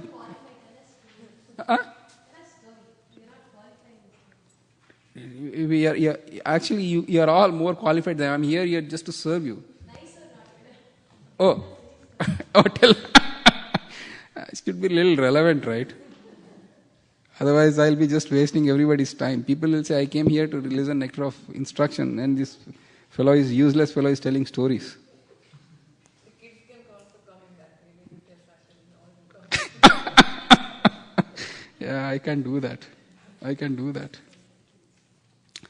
Let's see. Yeah, I think we can. Then there is some scope of stories for in this. All right. So, chapter 3. I'll tell stories. But we'll just go a little bit ahead. Chapter 3. The title is Eligibility of the Candidate for Accepting Devotional Service. Let's read the first paragraph. On account of his association with Mahatmas or great souls, 100% in devotional service of the Lord, one may attain a little bit of attraction for Sri Krishna. But at the same time, one may remain very much attached to fruitive activities and material sense enjoyment, and not be prepared to undergo different types of renunciation. Such a person, if he has unflinching attraction to Krishna, becomes an eligible candidate for discharging devotional service. So what is the eligibility for discharging pure devotional service? Unflinching attraction to Krishna. So at that point, a person may still have fruitive desires. A person may still have material desires. That's okay. It doesn't matter. There is no prerequisite for devotional service. Because devotional service is so powerful, if you take it up automatically, they will be destroyed in due course of time. So the only price or the only requirement is unflinching attraction or faith for Krishna. That's it. And how does one get it? Let's read. Yeah, association. So next, we read the next paragraph. So those who are online, we are reading from chapter 3, second paragraph. This attraction for Krishna consciousness in association with devotees, or in association with pure devotees, is the sign of great fortune. It is confirmed by Lord Chaitanya that only fortunate persons, by mercy of both bona fide spiritual master and Krishna, will get the seed of devotional service. In this connection, Lord Krishna says in Srimad Bhagavatam, 11th canto, 28th chapter, 8th verse, "My dear Uddhava, only by exceptional fortune does someone become attracted to me. And even if one is not completely detached from fruitive activities, or is not completely attached to devotional service, such service is quickly effective." So the other point I wanted to make is, this should help us to strengthen our tendency not to criticize devotees. We really don't know who is on what stage. We can't internally see in the heart of every soul and see what is their level of attraction for Krishna. I heard this story. Now we talk of story. So there was this devotee. He would go to temple. He would go once in a while to temple. He wouldn't go at all. He would be very irregular. Even with the devotional service also, he was not dealing with people nicely. He would be aloof, or he was kind of not very social. People thought he was very, very really he's not even a devotee, he's a materialistic person. But somehow or other that person died. And then the devotees, and he was single. At that time, I think his relatives from India had told the temple devotees, because there was only contact he had, that, please go to his apartment and get all his belongings. And the devotees went to his apartment. They were amazed. He was reading scrutinizingly every line of Srimad Bhagavatam. He was marking, he was writing quotations, he was doing so many things. And internally it showed that he had deep attachment for Bhagavatam. Yet externally his behavior wouldn't qualify much. So as it is said, don't judge the book by its cover. We really cannot know who is on what level. So it's better not to criticize. If they are doing something, let them be. Krishna knows their heart, Guru knows their heart. So that should give us impetus. And even those who are apparently materialistic, fine, they may be, let them be. Because either they are victims of bad association, bad habits, or it could be so many things. But you know what? If their attraction for Krishna is strong, then eventually it's just a matter of time.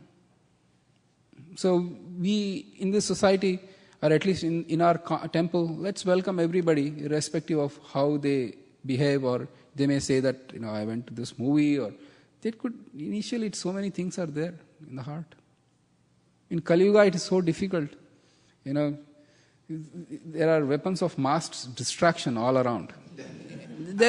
Actually, weapons are kind of, understatement. They are nuclear weapons of mass distraction, guaranteed to destroy.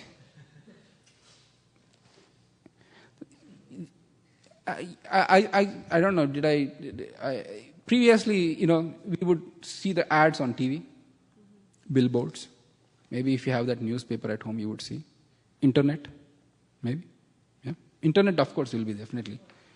So, people, at least when they're driving, they are by themselves. Unless they have turned the radio on or they are seriously looking at their iPhones, they are pretty much to themselves. They have their own thoughts to themselves.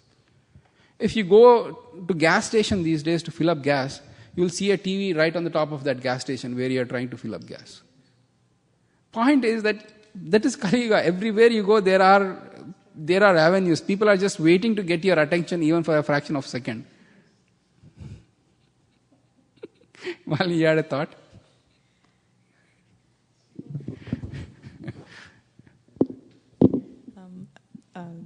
yesterday we went to the pumpkin festival. So this is about the distraction, right? So people in the festival, I think it was art and wine and everything. So people were very busy doing their own things, and we just stood right across a bar where there were a lot of singing and everything was going on. So people were just looking at that, like distracted. I mean, like so deeply involved in that, they didn't want to even listen to what we had to say. So I stopped one person and I said, like, "Are you from Half Moon Bay?" And immediately that caught his attention. He stopped, and then I showed him the Bhagavad Gita and everything, and then he said, "Wait a minute, what does that have to do with me staying in Half Moon Bay?"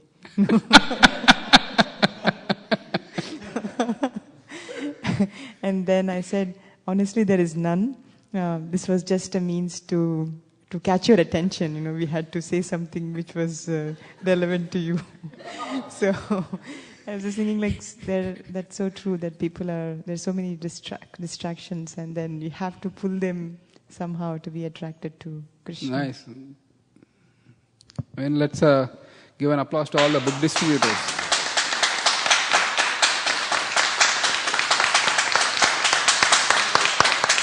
Yeah, doing pioneering work on book distribution. So there are so many things. One is you are victim of your own past. You're born in Kali Yuga, not the best of yugas. You are always stressed out. Bhagavatam says, "Manda sumanda matyode." Intelligence, not so much. Memory, circumstances, pressures, too high. Just survival is like too much. On top of it, Jiva is struggling to kind of somehow get attraction to Krishna. We do our best to actually really fan the spark as much as we can. And the best way to fan the spark, even if we cannot do it in a positive way, is not to at least do it the negative way. Try to criticize or something like that. Yeah, because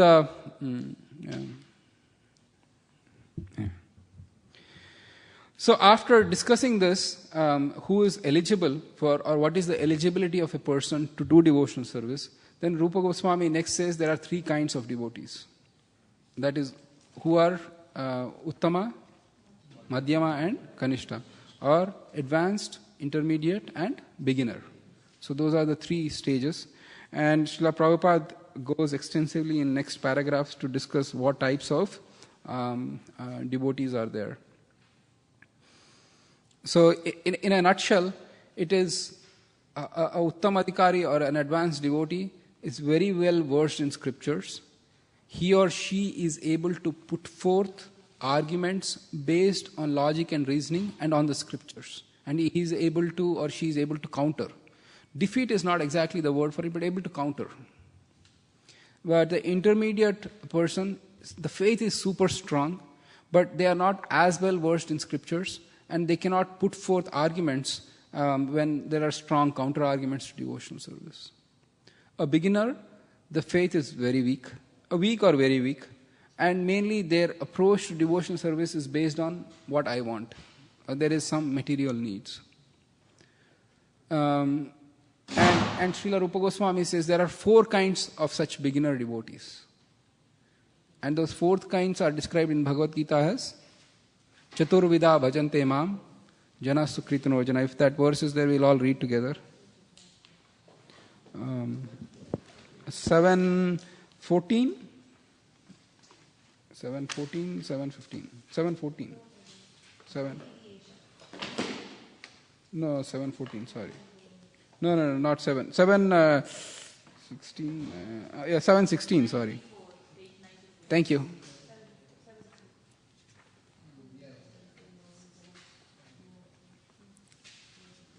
Okay, 7:16. Kindly repeat after me.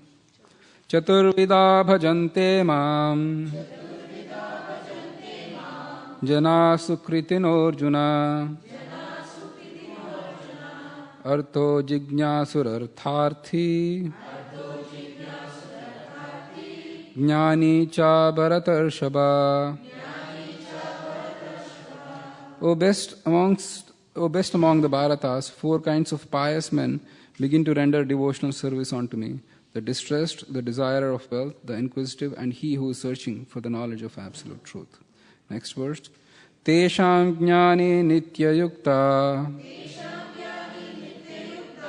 eka bhaktir vishishyate priyo hi jnanino tyartham aham sacha mama priyaha. Of these, one who is in full knowledge and who is always engaged in pure devotion service is the best. For I am very dear to him and he is dear to me. So, in the beginner devotional service, these are the 4 kinds of people. And Rupa Goswami gives example for these 4 kinds of people. So, for those who are seeking after wealth, the example he gives is Dhruva, Maharaj Dhruva. And for those who are distressed, the example he gives is Gajendra. Those who are inquisitive. This is a little tricky one.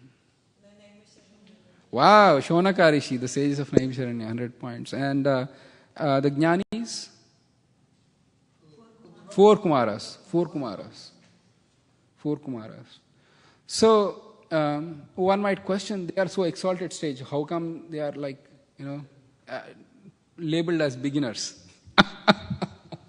But here, Srila Rupa Goswami gives the example. It's that mentality that drives. But please understand that after they approached the Lord with their material desires, they became pure devotees. For example, Dhruva, he approached the Lord with a desire. What was his desire? Right. And then, did Lord give it to him? Or he said, no, I won't. He gave. What did he give? Whole planet, which is Dhruvaloka, or pole star planet. And then, what happened after that? Yeah, what was Dhruva's attitude? It's there in Bhagavatam. Yeah, right. That is not exactly mentioned in Bhagavatam, but that's what it's mentioned in some other Harivamsha or some other Purana. But Dhruva said, that absolute truth came, and I pleased him. The Jnanis take millions of years to please him. I pleased him in only 6 months. He appeared before me. He is that person who could have cut my existence of material existence in a fraction of a second. Well, you know what I asked him? I asked him, keep me here. I asked him for something material. You know who he blames? He says, those demigods, they are responsible.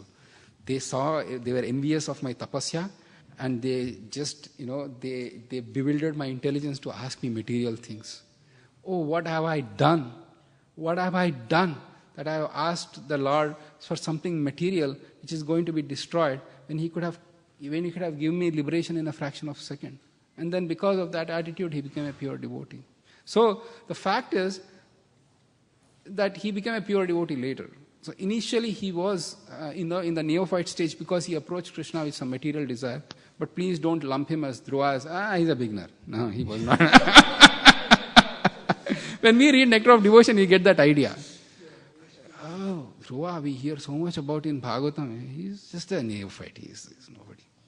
He's in a materialistic. Actually, the reason it is said is that amongst these 4 types, those who ask Krishna for wealth and those who ask Krishna to reduce their distress or comfort, it is said they both are on the bodily platform. Their desires are based on bodily platform. But for those who are inquisitive, they are little beyond. But jnanis, they don't have anything to do with material or matter. So at least that's the reason Krishna says they are most dear to me, because they are beyond the matter. So, but please understand, later Dhruva, actually, he performed pure devotions. He went back to Vaikuntha. There was a Bhagavatam describes that how this beautiful plane came, not like A380, which makes so much of noise and just gives out gas. It was like a whole city, that plane from Vaikuntha. It came and it took Dhruva back. So, he was no longer on the bodily platform. But Rupa Goswami gives this as a reference from Shastra, like what is the mentality. For example, a person comes, God, I just want some money. Then we realize that he is still in the beginning stages. The idea is not to condemn that person, but, to help that person to move along. Hey, you are just a neophyte. Whatever stage he may be in, Right. But we should understand, the Lavanya Mataji, the thing is, but for our own intelligence sake, we should know who are on which level. Because if we know who are little advanced, then we seek that advanced association, because we need to progress. Not we need to condemn others. We have superior intelligence. I read Nectar of Devotion. It is there. You are coming here for just money. You are just a bhakta, neophyte, kanishta. Not that. Okay, that person is coming here for the material desires, but I want little more advancement. I can either help him or I can try to seek better advancement. That's the whole idea. Our intelligence is going to make us more humble, so that we know who is where. Because Rupa Goswami, he writes in Nectar of Instruction that he says, seek that one of the ways to progress is to association of devotees. But unless we know who is on what level, how can we associate? For example, he says, for the Kanishta, you mentally offer obeisances. For a person who is in the Madhyama and who has taken Diksha, you physically offer obeisances. For an Uttama, you actually seek out and serve him and accept him as a spiritual master. So, using our intelligence, if we don't know where we are, then we go to Uttamadhikari and we put arm, hey dude, what's up? That's not the way you do it. So, at least because unless you know who is where, so that's the reason we do this. Is it okay to Uttamadhikari you see if you wanted to argue? Yes, of course. But, make sure that he also wants to do the same. They want to do it, but there may not be reciprocation, but it's kind of a desire, it's not a... Yeah, it's fine. Yeah, but not treat on the equal level. Yes, Malini. Actually, I just want to say that whoever is making comments, please use microphone, because if you're listening from home, it is very difficult to understand what is going on in the class. So it actually helps those who are listening online. Nice. Thank you. Thank you, Malini. Actually, I'll make sure that if somebody is not using the microphone, I'll repeat their comments or questions. You have been at home for quite a while, I know. I can understand your pain. Prabhuji, I had a question, and this is regarding the Uttamadhikari. So, one of the main characteristics is that they are expert in scriptures. But can they be Uttamadhikaris without being expert in scriptures also? Like I was thinking about the Brajavasis, from Vrindavan, they are the... Actually, it's not that they were not expert in scriptures. In the sense, it's not they were not familiar with Vedas. In the Gopi Gita, it is, if you see, the gopis, they knew Krishna was perfectly the Paramatma. It's not they were completely blind to it. But it's not, they just didn't choose to acknowledge that aspect of Krishna because of his internal potency. But please understand, the Uttamadhikari, the Madhyamadhikari and the Kanishta Adhikari, we are talking on the sadhana stage. After you go to Bhava and Prema, all these distinctions are gone. So the gopis, they are on the highest level. So they have no relationship like this. Thank you. Okay. Other questions, comments? Yeah, so these are the basic description, and that's what Rupa Goswami writes.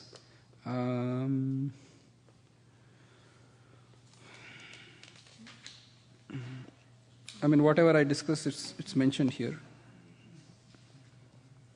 There is another thing which we should discuss.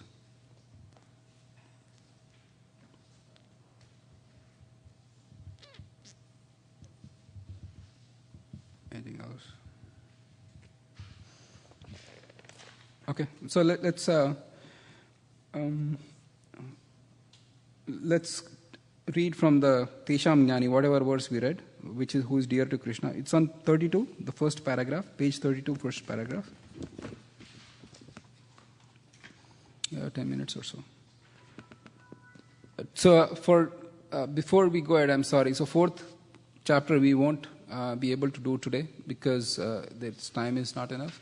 But fourth chapter is purely scriptural references Rupa Goswami gives. I counted at least 14 or 15 verses he gives.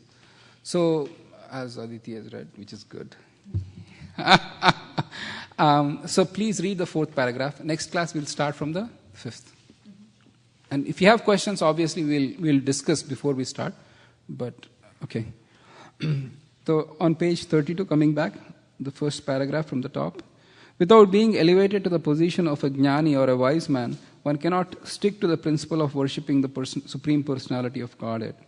The less intelligent or those whose intelligence has been taken away by the spell of Maya are attached to the different demigods on account of their influence of the modes of nature. The wise man is he who has thoroughly understood that he is the spirit soul and not simply a body. Because he realizes that he is spirit and Krishna is the supreme spirit, he knows that his intimate relationship should be with Krishna and not with this body. The distressed and the man in the want of money are in the material concept of life, because distress and need of money are both in relationship with this body. One who is inquisitive may be a little above the distressed, but the man in need of money and the man in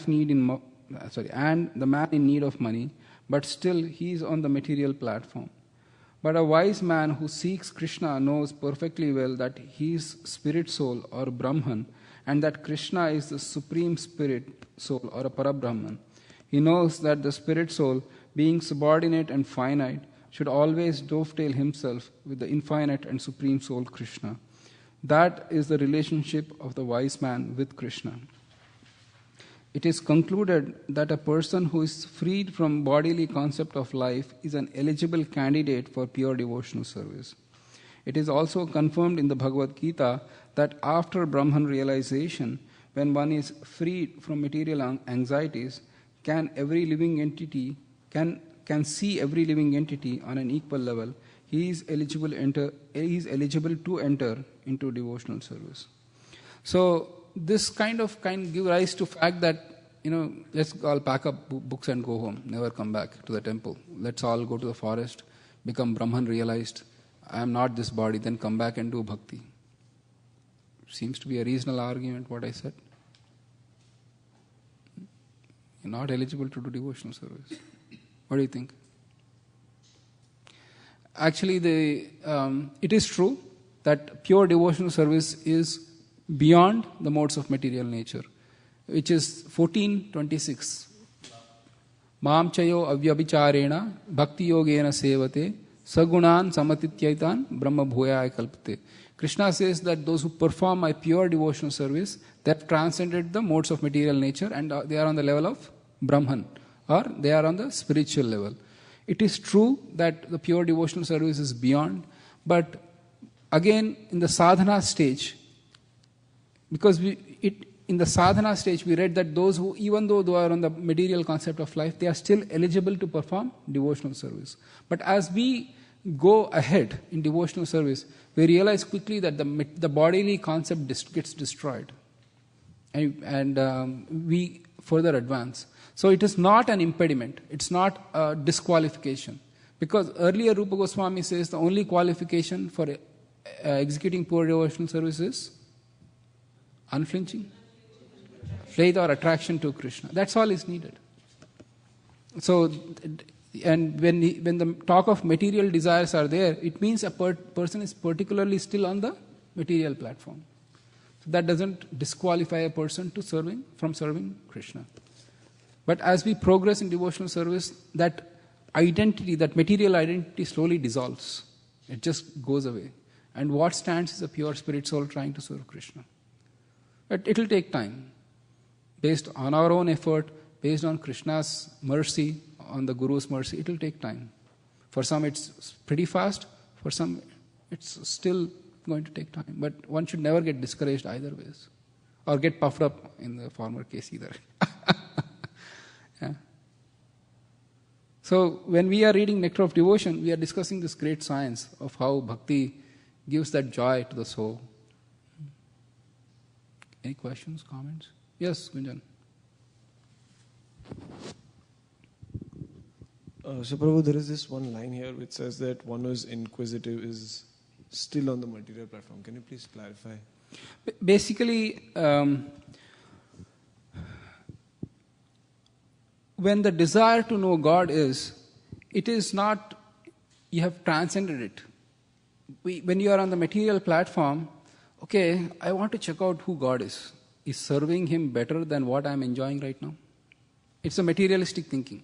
Unless I know for sure that something is better than what I am enjoying, that concept itself, that thinking itself is materialistic.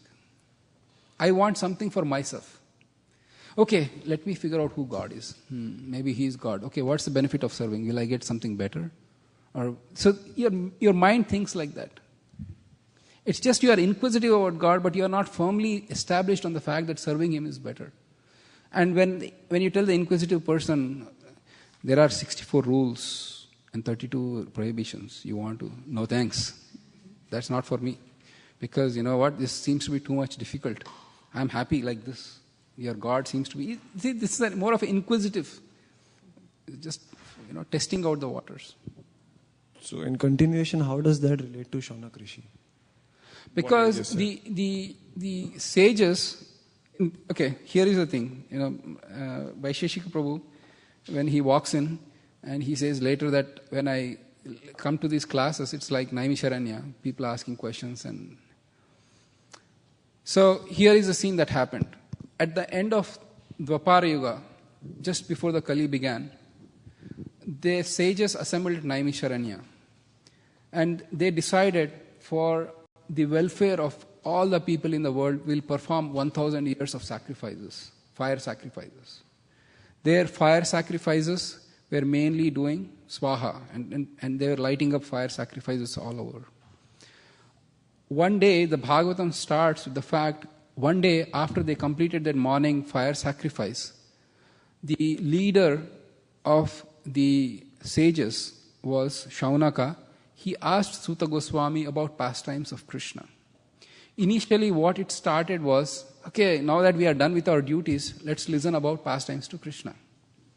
Later in the 19th chapter, when the nectar starts to emanate, Suta Goswami, Shaunaka Rishi says, this is such nectarian thing. We are doing this 1,000-year fire sacrifice. The effect so far has been our bodies have become black because of smoke. Our eyes are watering. But there is no guarantee that we are going to get the result of this particular fire sacrifice which we started. But this is so nectarian that, you know what, please continue this. Maybe the thing is, Shaunaka at that time, over a period of time, he was getting that nectar. Initially when they started, they was like, okay, let's also hear something. That was his mentality. But please understand, after listening to Bhagavatam, everybody became liberated. In fact, Bhagavatam gives the guarantee, read up till the 9th canto with faith, you will be liberated. That's Prabhupada's guarantee, not my guarantee. Prabhupada writes in the preface, if one reads up till the 9th canto, don't even get into 10th canto, one becomes liberated. That is power of Bhagavatam. So Shaunaka Rishi, again, we cannot use them as a benchmark or example still now also. It was, if you see that person having that mentality, then you know that person is inquisitive. Thank you. Yeah, because all these devotees, they saw, Dhruva saw Vishnu face to face. Gajendra, he saw Vishnu face to face. Shaunaka, he became liberated because, and then who else was there? Kumaras, they saw Vishnu face to face. In fact, they were boys. 4 Kumaras were like 5 boys. They didn't grow beyond that by their mystic power because they didn't want to be afflicted by sex desires. So they were monists, and once, by chance, they came across the fragrance of Tulsi that was emanating from lotus feet of Vishnu. Now, Tulsi itself is fragrant, beautiful. My daughter becomes goat in front of a Tulsi plant. And we had to really curb her. You can't willfully pluck Tulsi. She had to pluck Tulsi, she had to take it, offer it to the deities, then only she was able to eat. Just eating Tulsi is great. But imagine the fragrance that will come from that Tulsi which is offered at lotus feet of Lord Vishnu. That fragrance entered into the nostrils of 4 Kumaras. And that's all it took for them to become pure devotees. In fact, to the point that they rushed to Vaikuntha to see that Lord. They heard about Vishnu. Their hearts were so thrilled at his thought of seeing him. They were full of love for him and they were charging towards Vaikuntha to him. And they could go anywhere. They didn't need passports or planes or security checks, nothing. They could go anywhere they wanted to go. And they rushed to Vaikuntha. And Jay and Vijay came. They were the gatekeepers at Vaikuntha. Here is Narayan, who is worshipped by great sages. His own associates have his forms like Lord Narayan. Forget same jewelry, same opulence, same fine silk garments, same everything. His associates, his servants. And these are 4 boys who are naked and they want to go see Lord Narayan. They said, stop, you can't go. What is this? You are 5-year-old boys naked, you want to go to see Lord. Because in Vaikuntha, the mood of serving the Lord is reverential, Aishwarya Bhav. Everybody, Lord Vishnu is the king. And everybody is subservient and everybody sees them like that.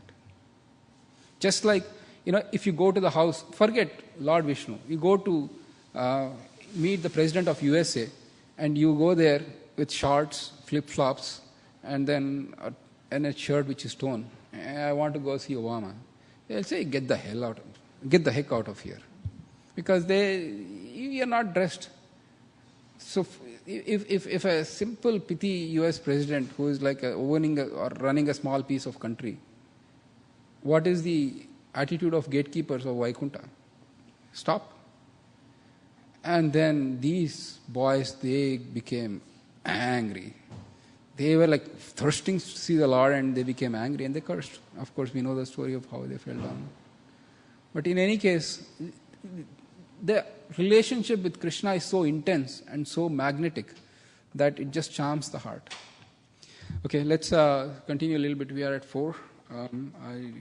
I just want to see the devotees get a break also, those who are continuing with their Sunday class. So continuing with this, in the next chapter or in the next part of this particular chapter, there is, Srila Rupa Goswami says that those who are performing pure devotional service, they do not give high priority or high importance to liberation.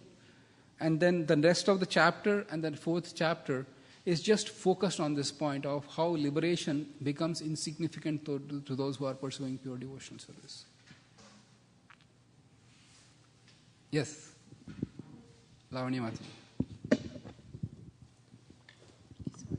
Prabhuji, in the first paragraph, page 34, there is an explanation that is given by Kapiladeva, and it continues to the point where the last line says, although such people do not desire any kind of liberation or any kind of material happiness, still I give them a place among my associates in the supreme abode.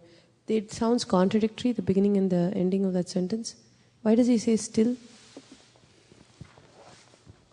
Or the first paragraph, okay. Page 34. Yeah, so this can be explained in 2 ways. The first thing is that the pure devotee says to the Lord, I'll stay here. I mean, I'm not asking for liberation. So if that is the case, the Lord can say, all right, you want to stay here? Stay here. But the point is, the Lord says that even though they won't ask, I forcibly take them back to my spiritual world. Otherwise, if I won't ask for liberation, Lord won't give me liberation. So it is status quo forever. I am stuck here, the Lord is there. But after some time, the Lord is pleased with you, He'll forcibly pull you back. Say, okay, now you are done with your work, come here.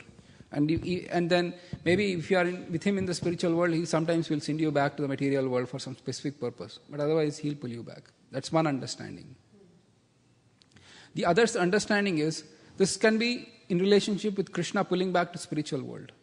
But the other aspect is, even if Lord Vishnu pulls you to Vaikuntha, Srila Prabhupada writes that even in Vaikuntha, you may develop some loving attachment to Krishna and you will be promoted to Golok Vrindavan. There are rare cases, in Brihad Bhagavatamrita, it talks about Gopakumar, how he goes to Vishnu, the Vaikuntha, and he is like, I still goes ahead. Rare cases it can happen too. So it can be explained in 2 ways. Thank you. Other question? Yes, Tarunji. Prabhuji, I have another question. The slokas that we have to memorize, are they available in Sanskrit, Prabhuji? Are they what again? Available in Sanskrit? You can write Devanagari or English Roman. I haven't seen anywhere yet. So if you know, if you have Okay. So next time I'll get the book. Oh, okay. I'll make a photocopy. Okay. There is a. Or is there any PDF file we have that have it? Okay. Let me see if I can do it. There are three things which we need to discuss quickly. One thing is Shamalangi Mataji asked me for notes. Amala Bhakta Prabhu is here. So Shamalangi Mataji asked me for notes. I'll try to write notes, I'm not sure. And then Radha Prabhu asked me so that we can record. I can record the Sanskrit. Is it still something which everybody wants? Yes. All right. I'll record that and I'll send it. I'll just do the Sanskrit, not the English translation, right? Or should I do the Sanskrit and English translation? Just the Sanskrit. That's Sanskrit. Okay, I'll do that. I think that's it, right? Yeah?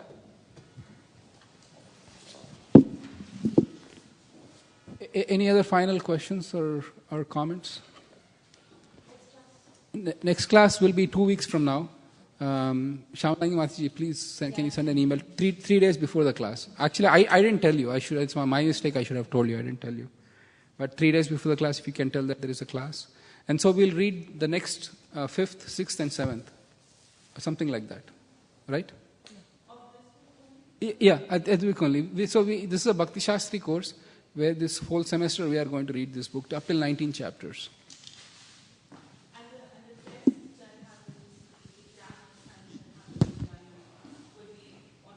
Yes, whatever we read. And there will be verses for memorization which we already said. These are the predefined verses which one needs to memorize.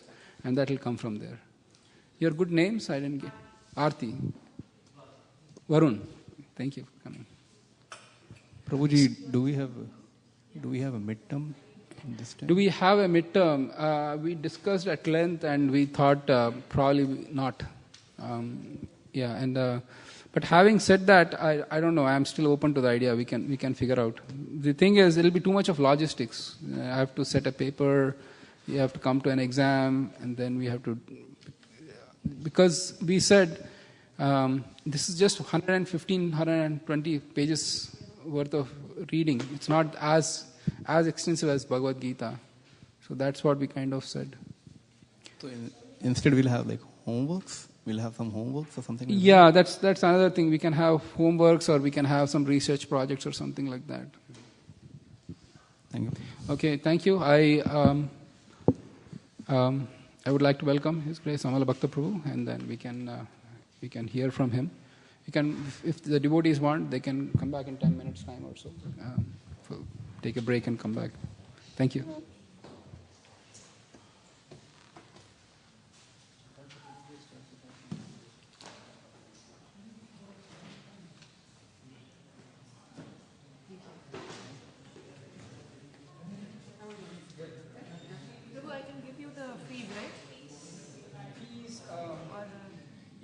Actually, you can collect it. Actually,